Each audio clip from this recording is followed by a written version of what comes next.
G'day guys, welcome to this Aussie English interview. Today I've got a special guest for you, Lindsay from Lindsay Does Languages. So you can definitely check her out on YouTube and Facebook, and it'll be linked below, I'm sure, wherever this ends up being posted. So I guess we'll just dive straight into it, and Lindsay can introduce herself and then we'll just start chatting away for you guys. Okay, so hello, my name is Lindsay and I'm not from Australia, so I don't speak Aussie English. I actually speak British English. But yeah, so I run Lindsay Does Languages over at lindsaydoeslanguages.com, and it started back in 2012 when I hated my job and I'd been teaching part-time, so I decided, you know what, this is what I want to do. I'm going to do this instead. So I left and I went to do that, and I was teaching sort of face-to-face in real life. Then in 2014, I moved online, and it's been online ever since. Teaching languages online courses, all of that kind of thing. So it's good fun. That's amazing. So your main living is just through obviously teaching English and tutoring and having courses and stuff online? Yeah. And then the language learning side of it is all just a hobby that you've gotten into more recently since that? Well, I don't know about more recently. So the first foreign language that I started to study was French, and that was in primary school. So probably about age 7 or 8. And I went because it was an extracurricular club at this point. Languages weren't compulsory in the UK in primary school at this time. Now they are, thankfully. But it wasn't compulsory. So it was extracurricular, but I kept going because they gave us croissants and orange juice at the end of term. So it was like, well, this is, French club is worth it. We just play games and, then get croissants. It's good. I'm going to do this. And then, so I, it wasn't really a thing that I thought about, or that I kind of like, I didn't seek it out to do. I just did it. And then it wasn't until I was about 13, 14, and I had to pick my GCSEs. So those first exams you do kind of age 14 to 16 here in the UK. And I wanted to do Spanish because Shakira had just released her first English album, and it had a few Spanish songs on. I was like, oh, this is really cool. I'm going to learn Spanish. I already can do French. It's going to be easy. It's fine. And I remember, I think probably my 13th birthday, something like that, I sat there in my grandparents' kitchen with this little tiny Spanish dictionary and a Spanish Shakira album, and I was looking at the lyrics booklet and then looking to the dictionary, like, none of it made sense. Shakira lyrics, not a great place to start learning Spanish. Not exactly the easiest thing. But yeah, that was. And doesn't really... she switch between languages too? Right? Yeah, like she sings in Portuguese, English, and... Yeah. I mean, this album I had was pure Spanish, but if you know the style, like whenever, wherever, it's like, lucky that my breasts are small and humble so you don't confuse them with mountains. It's like, this is it. This is what I'm starting with. No hola, que tal, nothing like that. Like straight in to the deep end. But that's really, I think that was a real sort of passion. So that it was something I wanted to do from Spanish. Yep. And then I think from there it just evolved, and it just kind of snowballed into this thing of, oh, well, I remember I had a Spanish teacher at one point who said, oh yeah, it's fine. You guys, you can speak Spanish now, so you could go and live in Italy or Portugal for a year and you'd pick up the language really easily. I was like, oh, what? This is amazing. And I kind of realised then that knowing French and Spanish, kind of accidentally falling into my life, had then opened these doors to other languages a lot easier. And from there, it's like a ripple, like you drop a pebble in a pond and it just kind of evolves from there, really. Yeah. So do you think that it's that, I guess, that addiction to learning that has really kept you going, that momentum, as well as, I guess, obviously the secondary side of it of having other cultures to learn and other ways of thinking, other people to meet, but primarily just those initial gains that you get when you first start learning language, is that the addictive part for you? Pretty much everything you've said is why I learn languages. It is that, I guess, I don't know, I don't like the word addiction, but yeah, I guess maybe it is an addiction to learning new stuff because of what it leads to. And for me, there's a lot online about, learning, and it's often described in the way of learning to speak another language.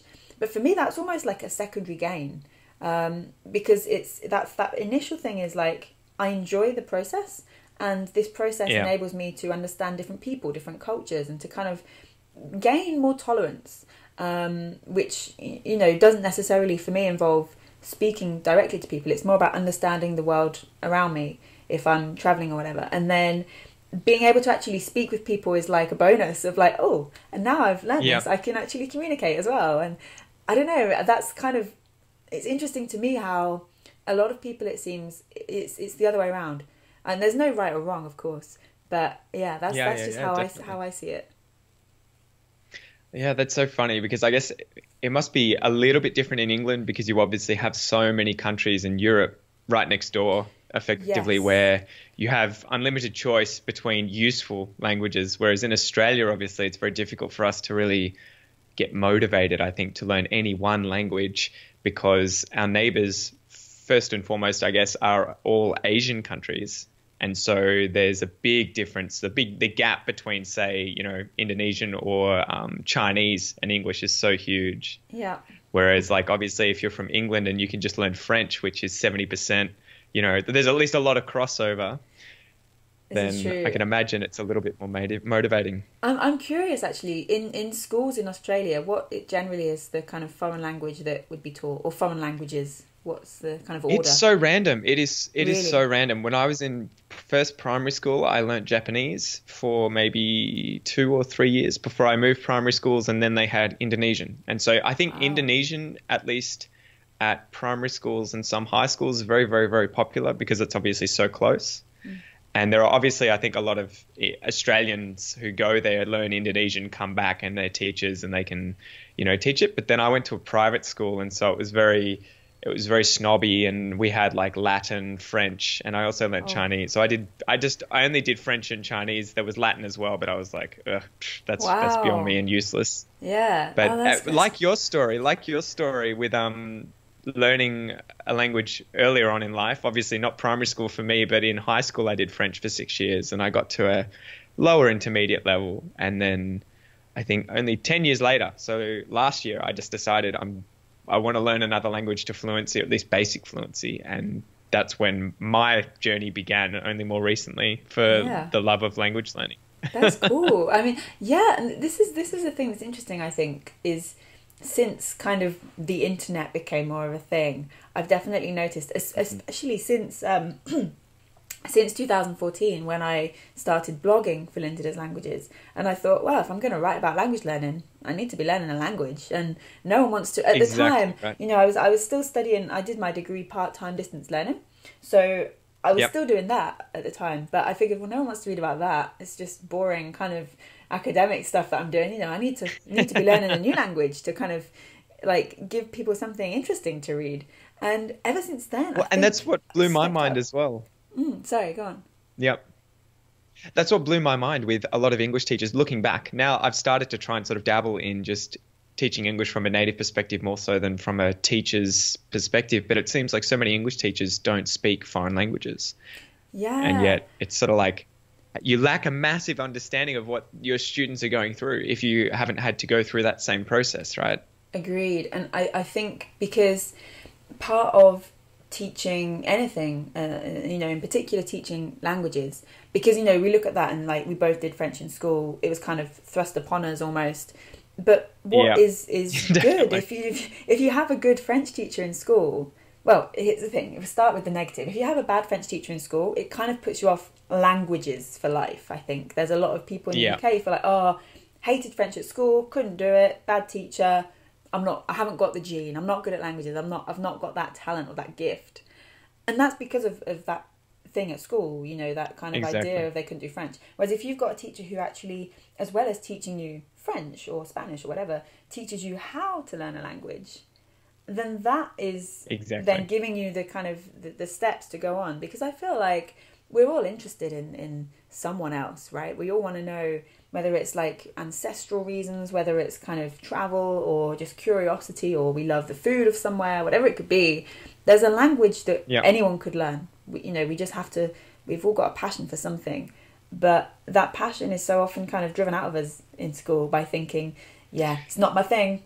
It was not my talent. That's it. I think It's a that shame. comes back so much to, I think the whole journey for me started with Benny Lewis. I think I'm sure that would have been one of those first videos that I saw with his original TED talk where he was like, yeah, I was awful. And then all of a sudden I started learning, basic fluency in languages within 3 months at a time. And I was like, far out. I never even thought of it that way, about not worrying about mistakes. I went to school and they would hammer the hell out of you for that's incorrect grammar. You said instead of de after this verb in French, like wrong. And you're just like, you got to teach to create and teach people to be inspired and passionate without the fear of making mistakes, to be able to excel, for them to be able to really take off.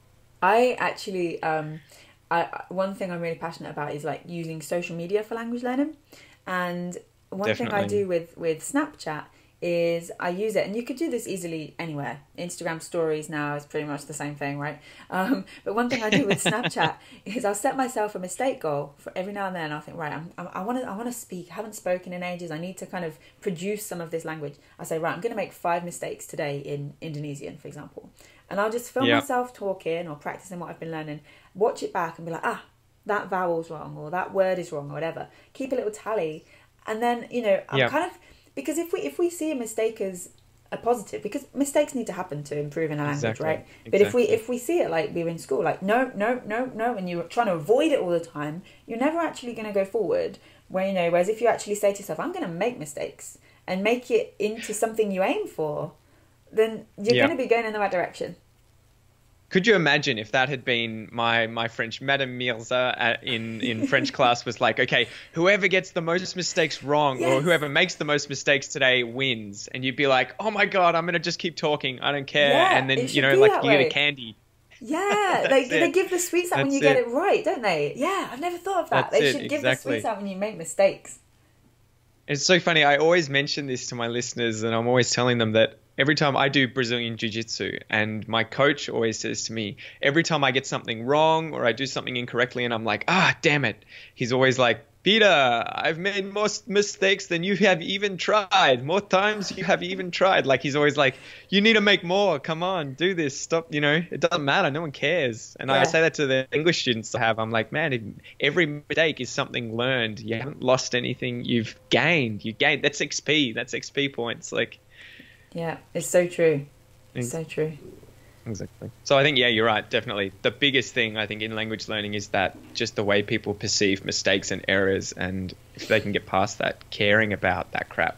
And it's funny too, because I feel like once I started learning another language and appreciated just how I felt to be in those positions where you're making errors and you're having to put yourself out there and look like an idiot, I had so much more patience for English as second learners, English as a second language learners. Because I just suddenly realized, I'm like, oh my God, dude, I know exactly what you're trying to say and I know how you feel. If you want me to correct you, I can, or we can just keep talking, but just keep going, like it's fine. Yes. I often say a lot of what I teach now is teaching French and Spanish to English learners. But either way, I say like, right, speak. And then I'll be like, da-da-da-da. I'll be like, right, I understood everything that you said. I understood everything that you wanted to say. There were mistakes, but it's fine because your message got across, and that's all that matters, really. Exactly. There's so many other kind of tools we can use. Use your body language, play charades a little bit, and if that gets the point across, and that's all good. It makes things more, I guess, spontaneous and fun, right? Like the mistakes kind of bring a bit of humor to conversations, and so you don't. It sort of breaks the ice, right? Yes. Like you can sort of be like, "Lol, you just said the word." Like I remember in French, I used to always say "Je suis excité" for like I'm excited, and then one of my friends was like, "Dude, you just said you're turned on. You can't say that. You can't say that. It's like a sexual thing." And I'm like, "Oh no." Like, but you knew that wasn't what I meant, but it's fine, And you're never going to forget that now, so it's in there. You've learned. Yeah. All right, so how many languages would you say you speak? Oh, okay. This is a tough question because, and this is what I meant when I That's why I love it. Yeah, this is what I meant when I said how it's often referred to in terms of how many languages do you speak. It's the speak that is always the word, right? So I think to different levels, I've studied is the way I've studied. So kind of in order of where we're at, French and Spanish probably the strongest. And then Yep. varying order depending on where I am. We're talking German, Portuguese, Italian, and then Dutch is kind of below that. It's like I used to be really good, but now I just don't practice. And then a little bit of Chinese, bit of Japanese, teeny tiny bit of Korean I did earlier this year, and some Esperanto, and now Indonesian. Far out. I think we're at 11 at the minute, but like, and I don't, see, this is the thing, I don't want to say that like in terms of like, I speak 11 languages, it's so impressive. No, definitely. you know That's what I why I mean? love this question, because Yeah. it's such a good way of getting people to be honest and open about Yeah. what it actually takes to get to native level in any language and then maintain that. That's what I didn't realize when I first started learning French and got to a high level. And as soon as I stopped, it was like, it didn't disappear overnight, but it definitely did Yeah. decline. And once you get to 3 or 4 languages, it's like How do you the more balls balance? in the air. Yeah. Yeah. So Because what you just advice can't would you have? maintain that number of languages, you know? And like, it's like, I'm not going to be, well, I say I'm not going to be going to Holland anytime soon. I went last month, but I'm not going to be going, you know, I don't have plans to kind of use that language anytime soon. So it's like, well, there's no need to focus on it right now. But it's kind of, there's a bit of it there, rusting in a box at the back of my brain, ready to be Definitely. polished up when needed. It is somewhat like riding a bike, right? Like, I mean, you're not going to Yeah. get back on the bike and be amazing, but you can get back on and then feel your way around. And Exactly. Yeah.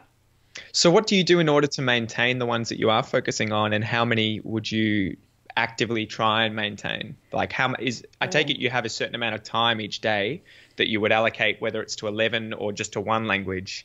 And so that's how do you partition that up, and what's your goal? Another really good question, because a lot of the time I think people say, one language at a time, you know. But for me, I've ever since I started Spanish, because the thing was, when I wanted to do Spanish, we were talking about how I wanted to do it when I was like 13.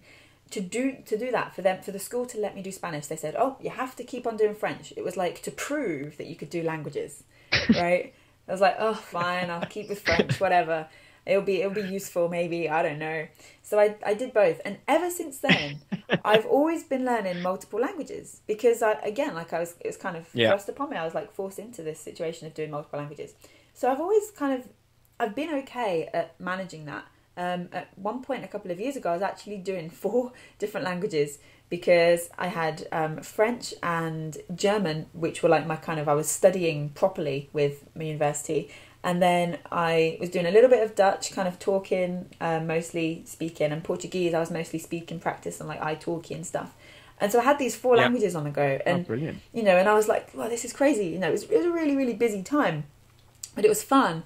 Whereas now, actually, what's happening at the moment with Indonesian is this is a language, whereas before it's been a case of, I think with the exceptions of French and Spanish, it's mostly been a case of like, I'm curious, I just want to go and have a little look and see what's going on. Okay, let's go over here now. Yeah. You know, whereas Indonesian, it is one that I do want to perhaps get a little bit stronger in.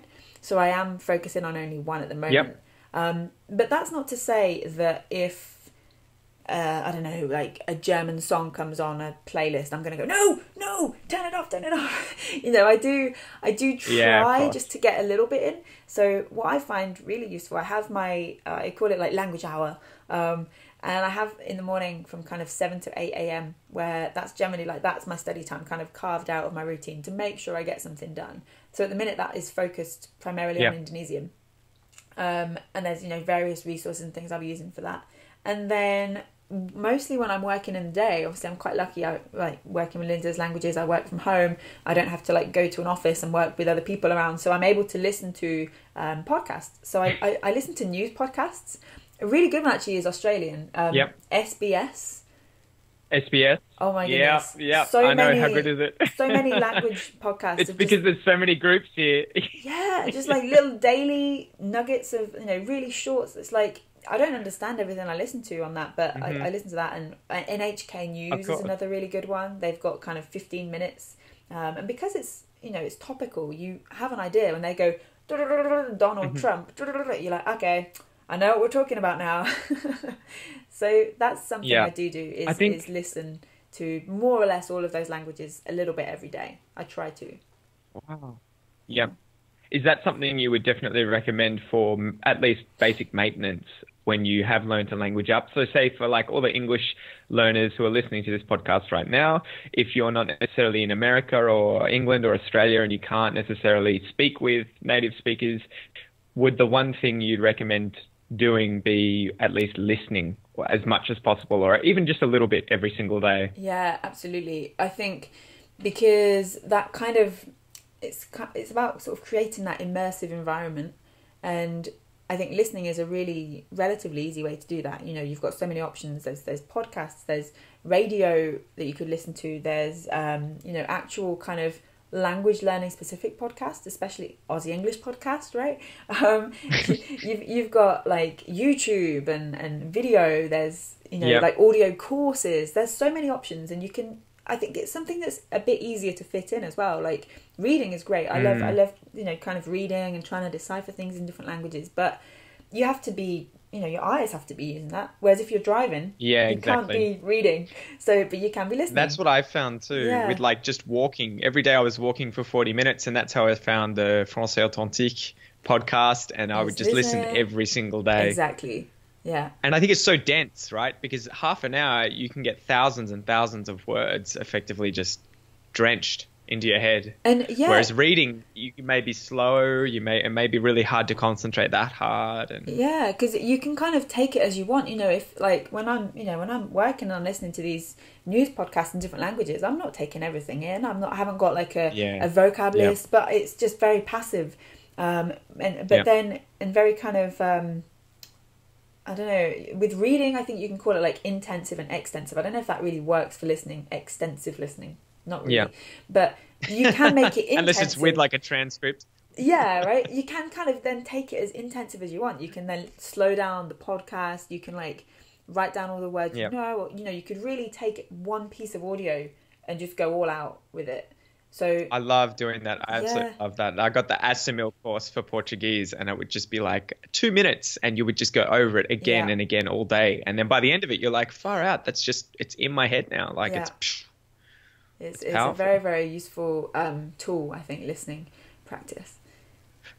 So what advice would you have for specifically English as a second language learners getting from the intermediate to advanced stages, whether it's something you've gone through with your own students or whether it's something you do personally when trying to get through that stage? Because I know that's a really difficult one for me. It's always getting to the intermediate one's fun and it's easy, but then really forcing yourself to get to that advanced stage is the hard bit that can be demotivating. And this is true. I went to Canada. There was the first North American Polyglot Symposium.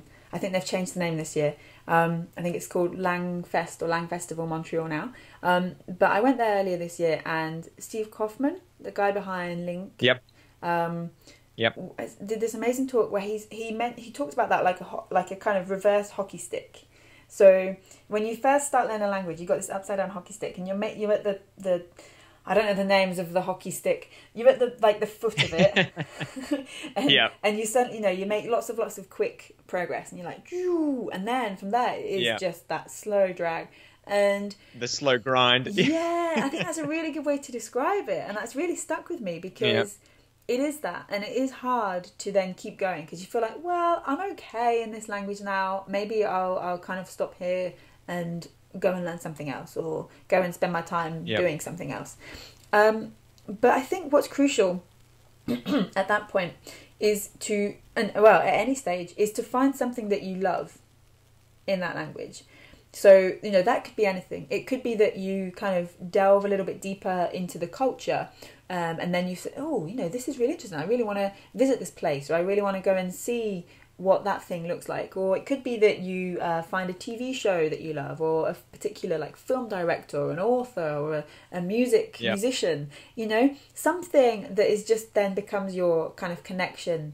So like for me with Spanish, it was Shakira. That was really easy because it was from the beginning. But then with other languages, it's been something that I've had to kind of find, like with Korean, a lot of people go on about like K-pop and K-drama, and I was like, I don't know if I'm really into that, but I found one K-drama that I really watched and I really enjoyed, and it was like, this is it. This is my thing. You always feel like it's like your buddy, me and Boys Over Flowers. This is my jam. Yeah, this is me. And I think that's really important. That's so true. Because you know, you otherwise that long slow is what I was going for. That long slow drag just becomes longer and slower. But if you've got a reason, if you've got a kind of a purpose that you actually care about, then that's going to really help to make it more enjoyable.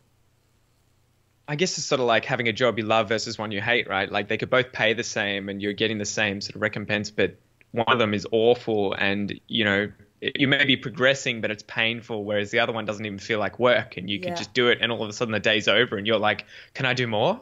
This fits as well with resources. You know, if you've got a resource that is just, so dull, then it's that is like the job you hate is that. And if it becomes a chore, if language learning ever becomes a chore, then you need to mix things up. Because it doesn't mean... That's when I know. That's when I know it's time, right? Like as soon as you get bored, you're just like, try something else. Do something else. Because there's always going to be something else. Especially, you know, we've mentioned the internet. Especially now with the internet, there's always going to be something else in the language you're learning. Yeah, that's true. That you can kind of venture That's true. into. I think as a personal anecdote, I think recently I was using Anki all year for Portuguese. And I got to the point where I was like, okay, I've had enough for now. I need something different. And I started reading The Walking Dead in Portuguese, like the comic in Brazilian Portuguese. Yeah, the comic. And I've never read a comic, but I love the show, and so I was like, well, I'll read the comics and I'll practice Portuguese. So we'll get those two things to overlap. And all of a sudden, I was like up every night until like 3 a.m. reading hundreds of pages of the comic, and I was like, far out. That was what it took. You just had to try something different. Yeah. So it's pretty funny. That is funny, and that's a really good example because often I find that, you know, with kind of, I guess, globalization, there will be something, even if you can't find something right now, like that is natively made in that language that you love, then there's going to be something that's probably been translated, or, you know, like that book, The Waking Dead comic, isn't originally in Portuguese, right? I don't think. But, you know, there'll be something that you can kind of draw from and think, well, I love this in my language, so is that there in English? Yeah. It's so funny because I always have English student envy where they have, I feel like that English is the only language where you, no matter what language you speak as a native, you're coming into a bigger set of material, right? Whereas like I want to start Icelandic in maybe a year, and I know that that's going to go from out here in English to beep. Yeah. Exactly. This is true. So it's so funny. You know what, all of them were always like, what do you mean there's no materials? There's heaps in English. It's interesting, I think. It can almost be a blessing and a curse, or a curse, because, you know, having so much stuff learning English, it could be like, this is amazing. Whatever I want, I just pluck it out and it's there. Or it could be a case of, what is all this stuff? I'm so overwhelmed and this is crazy. I mean, I'm finding now with Indonesian that at first I had a teach yourself book set with CDs and whatnot, and I was like, this is cool, I've got something to go with. And I thought, this is probably all I'm going to really have. But the more I've delved into it, the more there is. And like, you know, little kind of, there's a surprising amount of like news podcasts in Indonesian and things like this. And I'm kind of like expanding gradually. And now I'm almost like, whoa, so much stuff going on. I need to rein it back in. That is so funny that you found the Indonesian SBS podcast, because I was thinking when you were saying that there must be so much Australian stuff with Indonesian in it because it's everywhere. There is. I think there's another one that I have that is Australian as well. Yeah. Yeah. Oh, wow. Man, so changing the subject a little bit, I wanted to get on to how you would sum up the main differences, obviously, between British English and Australian English. So how do you view the two? I think I kind of consider them more similar than British and US English. And so often it's a case of British versus American English. Like, you know, they're kind of, you'll see a word spelled and you'll be like, oh, it's American spelling. Yeah. You know, I mean, how do you spell the word colour, for example? Yeah, exactly the same way as you, COLOUR. Yeah. So it's like we're like allies in that sense. We've kind of got something in common. But then I think there's a few words. Like I remember once I went to Costa Rica and I was teaching English, and there was a girl there who was Australian, And she's like Yep. talking about her thongs, and she's like, "Gonna go down to the beach, get my thongs out my bag." I'm like, "Why is she going to the? Why is she telling me that she's going to go and wear her thongs at the beach? Why does she have more than And one? why plural? Yeah. Oh dear, my goodness, who is this person? No, she's talking about her flip flops, and that's my kind of favorite example. And then there's, I guess, there's a few kind of like stereotypical examples of Aussie English that we have. You know, like throw another shrimp on the Barbie is the one that people will automatically go to, I think. Thank you, Paul Hogan. Thank you, Crocodile Dundee. Yeah. But I mean, do you Little did he know. Yeah. What was he creating? Do you have any kind of words you wanted to share? Oh, definitely. I was going to do the five word guessing game. Okay. So I guess we can start. So I guess for the listeners, we'd planned to sort of talk to each other about 5 different slang words in Australian English versus British English and see if the other person could work out what that word meant or guess at it or have any idea. So I thought that'd be a fun game to do. It's going to be fun. So you want me to start? Go for it. All right. A durry. Like a durry. Yeah, so durry spelled D-U-R-R-Y. Or it could be I-E, I think, because it's slang, so it could be either, but Okay. D-U-R-R and then E. A A durry. Is it a durry? Is it? Oh, there's no way of saying this without sounding incredibly stereotypical. Mate, go for it. The two Go for it. things I have in my mind. One is a can of beer. Oh, so close. Am I close? Okay. In that case, I'm going to stick with this. Is it a beer can holder, like the thing that? No? No. Okay. I can't even think of the word at the moment for that. I'm a terrible Australian. There is a word, isn't there? There's an Australian word for that. There is, but it's just disappeared from my mind. A durry is a cigarette. Oh. So it was close. They were both drugs. Do you know so what a durry. we would call that? What? A fag. Yeah, a fag. Yeah. Yeah. Yeah. Or a It's so funny cigarette because or a durry's ciggy. one of those ones all Australians know, but probably only bogans use, like the very lower, very stereotypical Australians would ever actually call it a durry. I think most people would just call it, like you, a ciggy or a fag or a cigarette. We need to like backtrack. What's a bogan? Because I can just assume everyone knows what that is. A bogan is, without wanting to sound incredibly horrible, it's someone of very lower education or behavior, very rude, uncouth behavior in public. So someone who dresses very poorly, who swears a lot, is very loud, smokes and drinks in public. I think the equivalent in England would be a chav. Right, I was thinking possibly chav would be the word we would use. Yeah, okay. So I think originally is the word offensive? bogan would have been like a... No, not at all. Like it's not a rude word or anything, but if you were to call... I think bogan is the kind of word where everyone uses it to explain someone else, but never uses it to explain themselves. Right? Okay. Like chav, yes. Yes, that makes sense. Oh. That's it. What about you? Have you got any for me? Okay, my first word is gutted.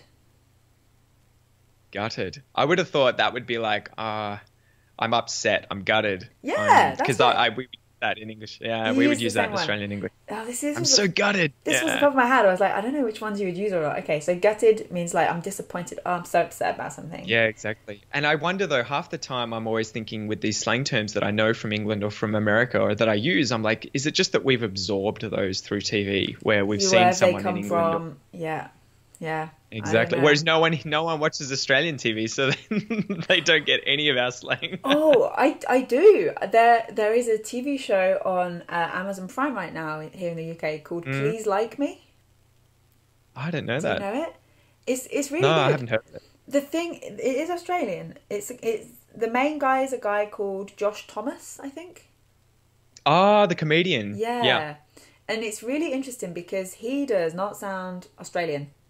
In my mind, he's very, very, very flamboyant. So he has a very bizarre accent. Yeah, his accent is like, what? Yeah. What is this? Yeah, really interesting. He's a funny guy. Yeah, it is quite funny. It's a good show. Oh, cool. Okay. Do you want to go next? You get two. I I already had get. Oh, two, you've so had you two. go on that Okay. one. My next one is dodgy. Dodgy. See, that's one we use in English as well for something that's shoddy or doesn't work very well. Oh, Or you know my words. Okay, yeah, that's right.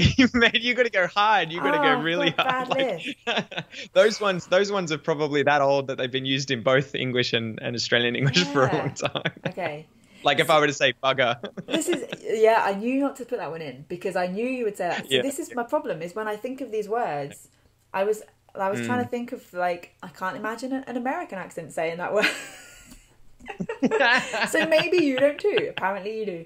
Dodgy. Oh, Okay.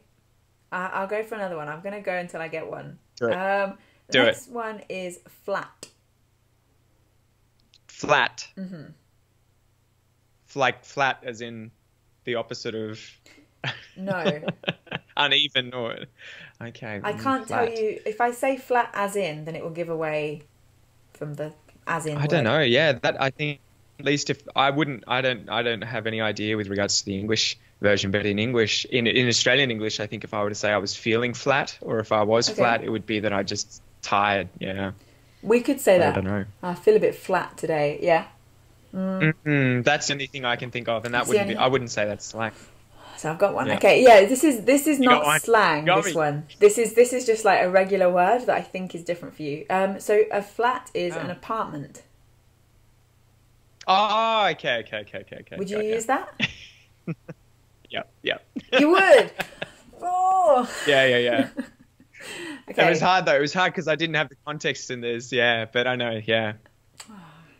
Okay. We'd say, what would we say? I don't even know how to define the difference between a flat and an apartment. I think a flat would be in a building, right? As opposed to, I don't even know. Here it's generally the It's a difficult same. I think the only difference here, Mhm. they're used pretty much interchangeably, but generally if people say they live in an apartment, that it sounds like they're trying to better themselves. Like I live in an apartment. Oh, really? Like flat sounds okay in Ah. my mind. It's okay. I live in a flat, in the flat. But some people, if they say in my apartment, it sounds like they're trying to, come across Yep. better than. They say it's a little nicer than it really Yeah, is. yeah. But of That's course, then interesting, if, yeah. if an estate agent is selling, they tend to use the word house and apartment. But Yeah. sometimes they'll say flat. It's so funny. I always wonder with the etymology of that stuff where it crosses over from and if it's a recent thing or an old thing, because we just have so much exposure to England and the US that I think Yeah. the US would just use apartment, right? They would never Yeah. say flat. They wouldn't say flat, I don't think. Yeah. All right. Do you want Yeah. another one or do you want me to go switch for in? it. Go for it. I feel horrible now. I went difficult. I was like, she'll know all the easy ones. I'll try and go as Australian as I can. Oh. This is All what I right. The tried. next one I had Didn't was a servo. work. A servo. Oh, okay. I feel like, is this a waiter, a waitress? No. You can have another guess. You can have another guess. Okay. Servo. Is it? Oh no, it's not going to be that. But I don't know what else it could be. Okay, I don't think it's this. But is it in tennis? Is your servo? No. I'm going to guess no. That's good though. That's good. That's cool. It should be. I know. That's it. I know. Take note, future Australians. It's a service station, so a petrol station. Oh, okay. Yeah, petrol station is the only. See, for us, a service station would be on the motorway. Ah, okay. Where you pull over. Like, well, I don't know. Do you have motorways in the same way? Do you say highway? We have highways, Okay. highways and freeways. Yeah. Right. So on the highway or the freeway or the motorway, as we would say, you have the service station with the petrol, with a few restaurants, some toilets. Generally, they're quite Okay. nice. So it's like that whole The whole complex. group of different shops. Yeah. Okay. But then Okay, if you just go to get petrol, like you're in a regular town, a normal road, that's just a petrol station. Or sometimes actually we say garage or garage. See, in English, in Australian English, we would say a garage is where you would get your car repaired. Mechanic. So, Yeah. See, we use yeah, there's exactly. the crossover. We use that for also where you would go to see a mechanic. Yeah. That's so funny. I guess there are some places, some servos have garages, so you could. Yeah, yeah. And there's a TV show. I don't know if you've ever seen The In-Betweeners. Yeah, I loved it. Loved So it. this is why you know all my British slang words, because this is the kind of stuff they say. But there is a joke there, maybe you remember, where one of them, the door falls off the car, and he says, one of them says, "Oh, it's all right. My sister's boyfriend works in a garage," right? And they're like, "Oh, wonderful, wonderful." And so they don't worry about this door. They leave it. They go to a theme park and then they come back. And they're like, right, let's go to this garage where your sister's boyfriend works. He's like, okay. Where is it? Where does he work? Oh, he works at a BP garage, meaning a BP petrol station. So there's that. Yeah. That was quite a funny joke with the garage petrol station. Yeah. See, I don't think I would have gotten that at the time. I would have been like, Yep. Nod and smile. Nod and smile. yeah, that would have gone to the wicket keeper. All right, what's your next one? My next one is wasted. Drunk. Oh God. Okay. Okay. So I'm gonna take this one and I'm gonna say a few things. Some of them mean to be drunk. Some of them are like synonyms to be drunk in British English. Some of them are not. Yeah, Okay. yeah. So guess This is where the vocabulary gets pretty verbose. because there's a lot of ways in British English you can say you are drunk. Yeah. So I'll say a few. Some of them will be fake. Some of them will be real. So see if you can guess, because there has to be something. Right. Has to be a small win here. I'm letting my team Yeah, down. no, go for it. Go for it. Okay. You've just been too nice. You're too nice. Okay then. So I am plastered. Yep. Drunk. Yes, that can be. I'm drunk. Yeah. I'm plastered. We'd use that as well. You use the same one. Okay. I am nailed. No. No, you're right. In Australian English, that would mean you had sex. Same, yeah. But we wouldn't really say that. Like, I'm nailed. I've been nailed. You don't really say Yeah, it. it'd be more, I nailed I nailed someone. That's the someone. kind of thing you do to someone else. Yes, yeah, we say the same thing. I'm hammered. Yeah. Yeah, you're right. That means drunk. I'm drilled. No, No. I wouldn't use that. Not No. all the things in the toolbox. You could say, let me think of another one. Rat-arsed. No, I would never say that. You know- Is that one? Yeah, we would say that.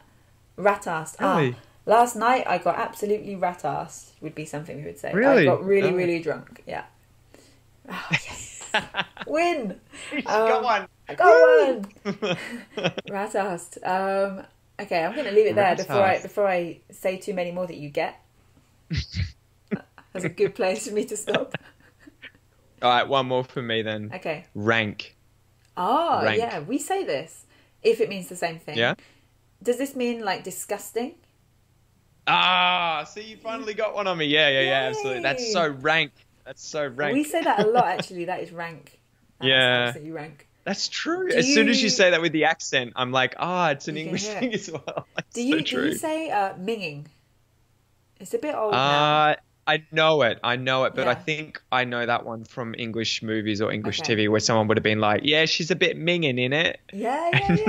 It's quite old now. People don't really say it now, but yeah, I think kind of early noughties, that was a big word. Yep. Minging.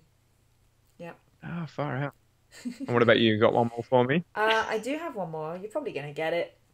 I'll give it a go. Cock up. Is that like a mistake? Yeah. And what's interesting about Yeah. this is you can use this kind of as a noun or as a verb. So you can say, oh, I really cocked up. Or you could say, Yep. oh, what a cock up. That's one that's definitely, I only know that from English films. I would never use that and don't know that from, but yeah. It's so funny how I have that. I knew instantly what it was, but I Yeah. don't use that in my day-to-day language ever. Ah, cool. Yeah, that's quite an interesting one. Oh, cock up. Yeah. Oh, too funny. Yay. Too funny. That's so funny though. I guess it does kind of say something maybe about how much Australian English is similar to English, British English, Definitely. and potentially how much exposure we get over here to to British English TV or British English movies, because I mean, we see so many things like Lock, Stock and Barrel, Smoking Barrels or whatever it is. And like, I don't know, there's just tons of those films with English speakers. And so we're always picking it up. It seems as well that the British like films and TV that are made that are very kind of like stereotypically British in terms of the way they speak tend to like export really well. So like the In-Betweeners, where they're kind of just sort of London, lots of slang, like Lock, Stock and Two Smoking Barrels, Train Spotting. Well, Train Spotting I guess is interesting because that's set in Edinburgh. So, but that's still one that kind of like I watched that and I can't understand all the words. I can get it. I get the the meaning, but the individual words I wouldn't necessarily use them. But yeah, those ones with the big kind of accent places. But then what's interesting as well, I mean, I don't know how this varies for you, is we have a lot of different accents and different regional dialects. I was about to ask you to touch on that. Yeah. I mean, I don't know what it's like in Australia. It's weird because obviously it's so much bigger.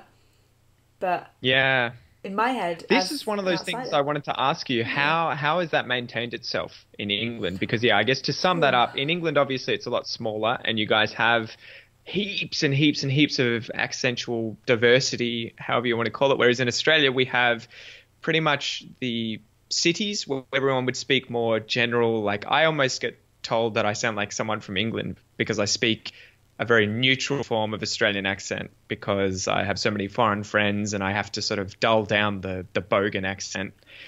And yet, if you go off into the country, everyone will be like, yeah, how's it going, mate? What's going on? You know, you're going to go down the servo, do all this stuff. And they speak with but that's kind of like anywhere that's just isolated. So it's not a regional thing.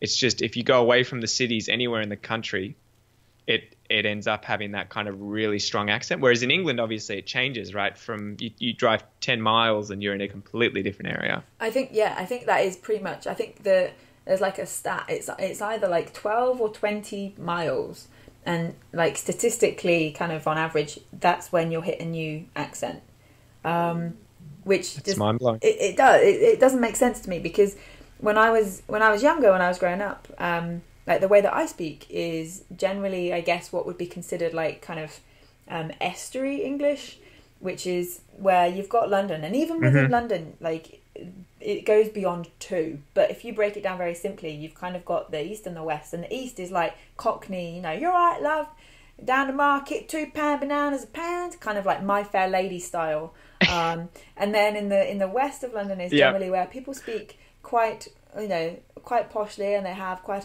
a posh accent, the type you would hear on the BBC on old broadcasts. British English. Yeah, that's stereotypical kind of posh British English.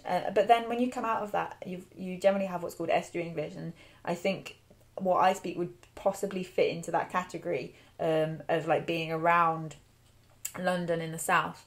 So I just always heard when I was young, you know, people on TV, on news and whatever, they always sounded like me.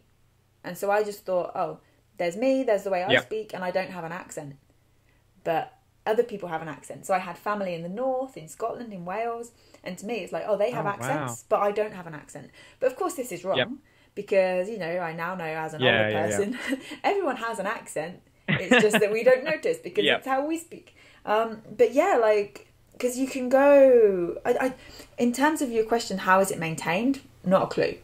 Not a clue, because is now... Is it tribalism? I always wondered if it's tribal, or you come from and you want to sound like the group. I think people definitely turn it on, and it's very easy to, you know, like to kind of fit in. Like sometimes if I go kind of up north and I'm like speaking in a shop, I'll feel a bit like, you know, oh, they're going to think I'm really posh because I sound like I'm from the south. You know, there's almost a north-south divide. Man, I get that going into the country. Yeah, you feel like people are going to kind of judge you as being like too stuck up to be there almost. It's weird.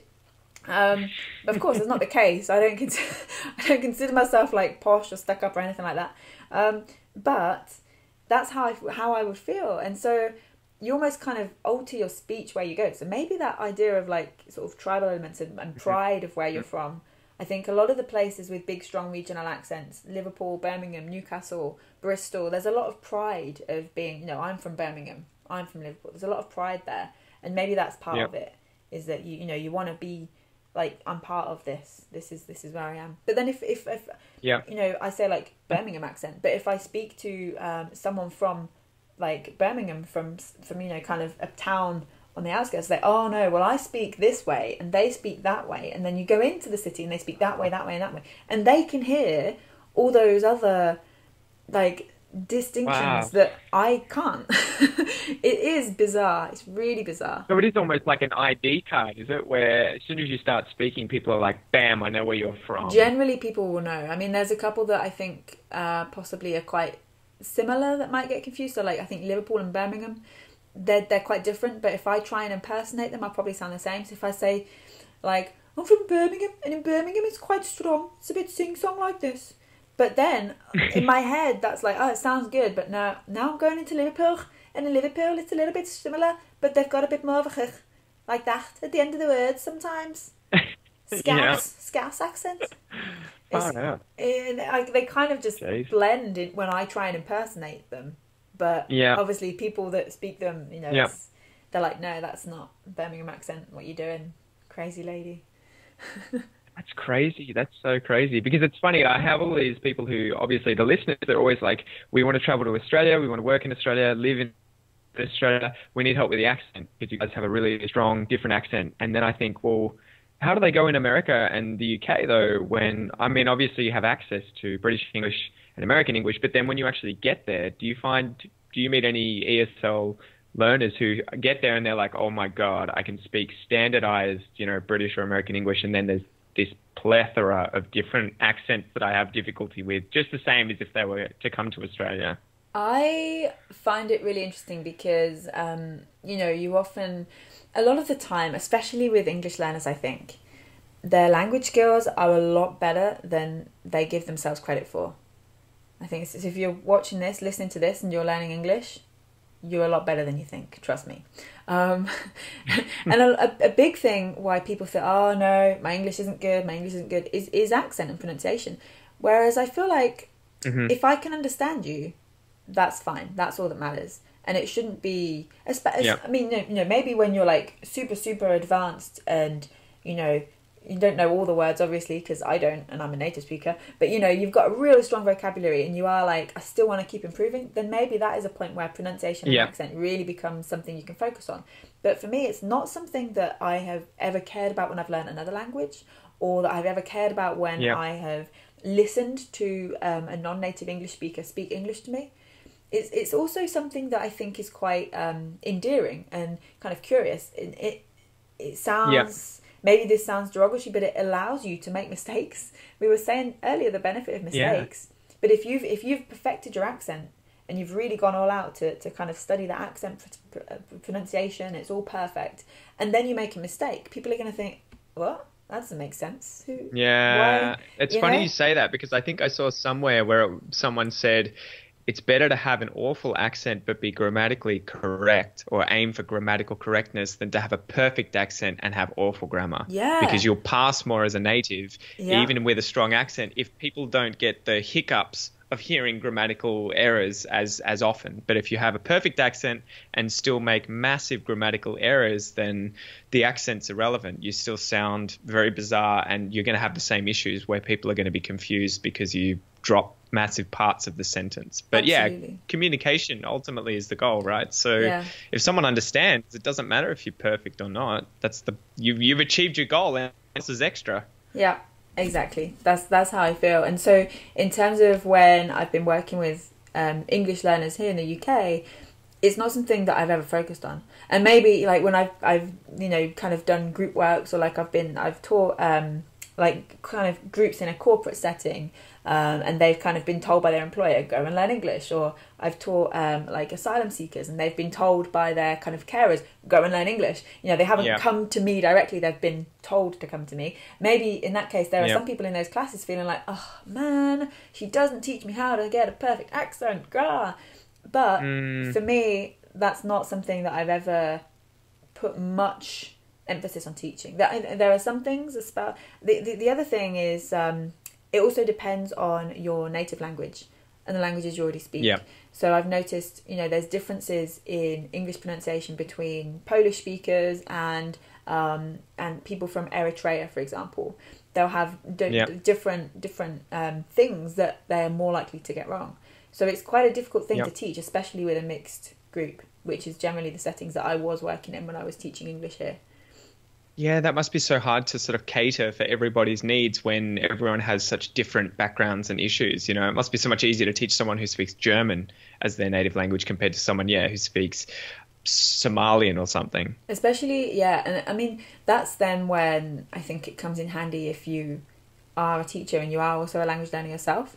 Not to the point of like, oh, look, new week and I've got a Somali student.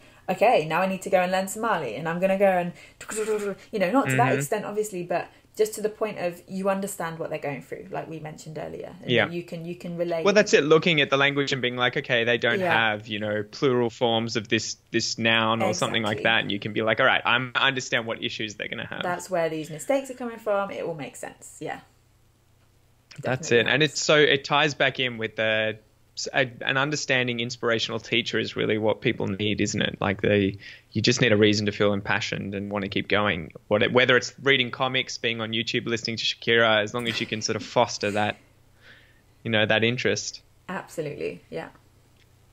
Man, well, I've probably kept you long enough. I've got one last question that I guess I want to sort of get in the habit of asking people. Okay. What is one thing that you have been using recently to improve your language learning? What is one technique or one thing that you could give English as a second language learners advice to use or try?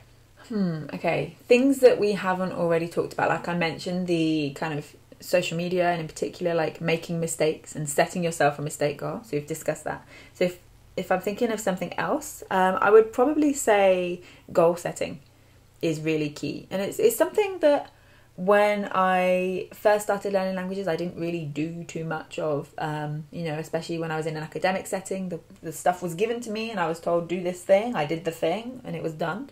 But especially when you're learning on your own, I think it's really key to have an end goal in mind. So this is where I'm headed. This is what I want to do. To know why you want to do that thing. And then to kind of work backwards and figure out how are you going to get there. And I have this thing I like to call onion goals, like in Shrek when he's like, onions have layers. And, that thing is in the middle. So let's say that you want to learn 40 new English words a week. So you say, that's my goal right now. That's what I want to do this month. Every week I'm going to learn 40 new words. You say to yourself, how? How are you going to do that? Like a really annoying voice in your head. How are you going to do it? What are you going to do? And you ask yourself that and you say, well, I'm going to use Memrise or Anki. Or how are you going to do that? Well, I'm going to set myself a daily goal. I'm going to do it every day. Or how are you going to do that? How are you going to make sure that happens? I'm going to add my new words to Anki or Memrise every Sunday night. And so then all of a sudden that has become, you can see the vision, you can see how it's going to happen. And then work out that sort of daily pattern of how you can fit it in. And when you break things down, it suddenly becomes a lot more achievable. And also, when you're kind of getting these constant wins along the way of you're achieving what you've said you're going to achieve, you're going to feel, that long, slow path up the hockey stick, as we mentioned, that's going to feel a lot smoother because you're constantly progressing and you're constantly feeling that progress rather than just, that's such a good, Exactly. I think that's such a good analogy of like climbing a mountain and having goalposts or points, that you can at least get to before without just looking at the top and being like it's a zero sum game where either I'm there or I'm not there. Yeah, exactly.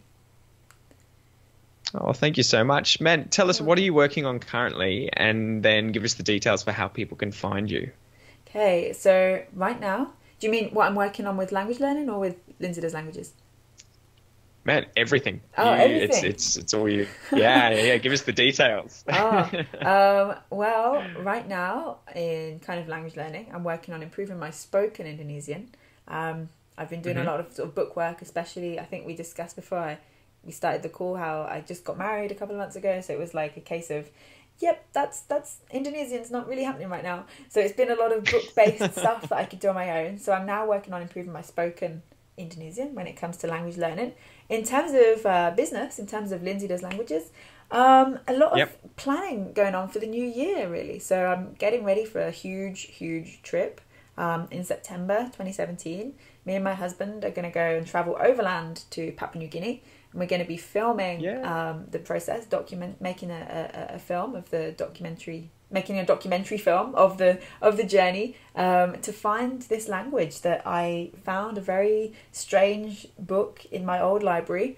So we're going to go and discover where this language is spoken, who speaks it, and see, if I can learn any of it along the way. So that's everything is kind of heading towards that right now, which is a huge, exciting project. So, yeah. That's such a good combination of things too, of like having that travel aspect of it while teaching languages and getting to share that on YouTube. It's really good. Yeah, absolutely. Oh, brilliant. And how can people find you? So the easiest way is lindsaydoeslanguages.com. And you can also join my Facebook group, which is the We Do Languages Facebook group. Lots of conversation happening in there every day, with language learners, English speakers, English learners, lots of cool stuff going on.